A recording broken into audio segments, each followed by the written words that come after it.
Since this is an economic conclave, let me give you a business-like answer.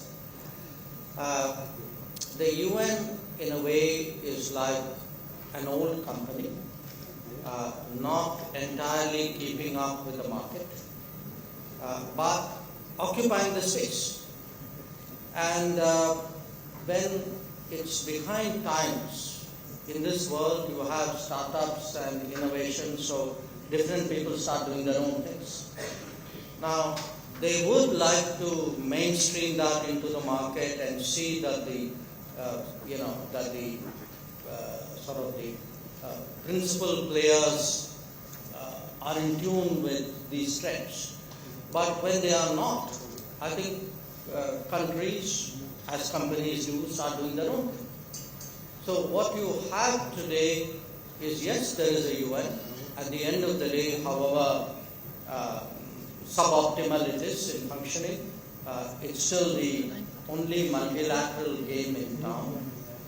But when it doesn't step up on key issues, countries figure out their own ways of doing it. So if you look, for example, let's take the last 5 or 10 years. Probably the biggest thing which happened in our life was COVID. Now, think about what did the UN do on COVID, and I think the answer is not very much. Now, you have 2 conflicts going on in the world today, 2 very serious conflicts.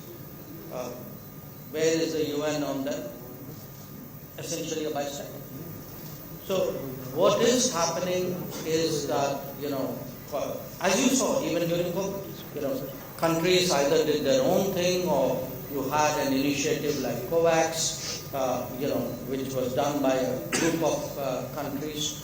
When it comes to the big issues of the day, I think increasingly you find combinations of countries who come together and say, let's agree on this and let's go and do it. So you have, let us say, connectivity, and you have something like IMEC. So you have India, Middle Eastern countries, European countries, US doing their thing. You have, say, the Indo-Pacific, how do you, look after the global commons? So you have the Quad, which does its own thing.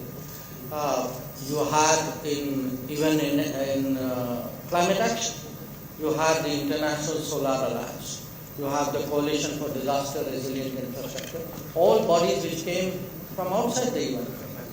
So I think today the UN will continue, but increasingly there's a non-UN space, which is the active space, and I think it's telling on the